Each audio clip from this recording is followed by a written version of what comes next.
الرحيم نحمده ونصلي على رسوله الكريم أما بعد فأعوذ بالله من الشيطان الرجيم بسم الله الرحمن الرحيم لو أنزلنا هذا القرآن على جبل لرأيته خاشعا متصدعا من خشية الله صدق الله العظيم قال رسول الله صلى الله عليه وسلم خيركم من تعلم القرآن وعلمه اتر کر ہرا سے سوئے کو آیا اتر کر ہرا سے سوئے کو آیا اور ایک نسخے کی میاں ساتھ لایا وہ بجلی کا کڑکا تھا صوت ہادی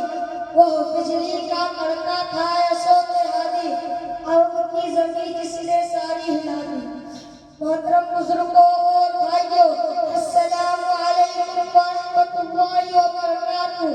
قرآن کریم اللہ کا کلام ہے جو قرآن کریم کی تلاوت کرتا ہے وہ اللہ سے ہم کلام ہوتا ہے قرآن کریم اللہ کی آخری کتاب ہے جو قیامت تک آنے والے انسانوں کے لیے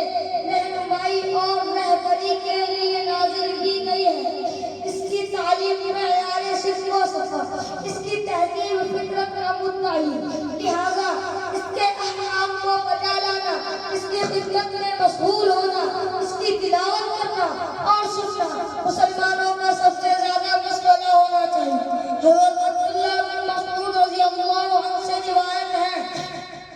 رسول اکرم صلی اللہ علیہ وسلم نے فرمایا جو شخص اللہ کی کتاب سے ایک حکم پڑھے تو اس حرف سے اسے ایک نیکی ملے گی اور ہر نیکی 10 نیکیوں کے برابر میں لکھی جاتی ہے پھر فرمایا کہ میں نہیں کہتا ہوں کہ الف لام میم ایک حرف ہے بلکہ میں کہتا ہوں کہ الف ایک حرف ہے لام ایک حرف ہے میم ایک حرف ہے لہذا اگر کسی نے الحمد کہا تو اسے 50 نیکیاں مل جائیں گی کیونکہ اس میں 5 حرف ہیں اسلام کا نام لینے والے مسلمانوں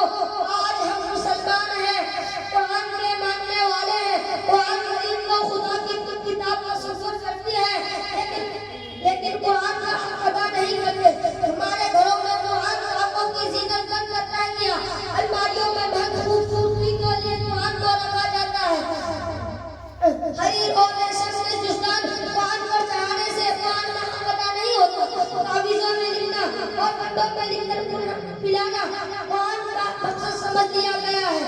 قرآن کے ماننے والے قرآن کتابوں میں سجانے کے لیے نازل نہیں ہوا قرآن الماریوں میں بند کرنے اور صرف ظاہر میں دینے کے لیے نہیں ہوتا حریر اور ریشم سے جزدان قرآن پر چڑھانے سے قرآن کا حق ادا نہیں ہوتا تعویذوں میں لکھنا اور کنڈوں میں لکھ کر پلانا قرآن کریم کے نزول کا مقصد نہیں سنو اور سے سنو قرآن کریم اللہ کی کتاب ہے اس میں احکام ہے معرفت و حقائق ہے اخلاق و آداب ہے اس نے دنیا و آخرت کی کامیابی کے اعمال بتائے ہیں یہ خدا پاک کی رحمتوں کا چشمہ ہے نعمت و دولت کا خزانہ ہے اس کی تعلیمات پر عمل کرنا دنیا و آخرت کی سرفرازی کا ذریعہ ہے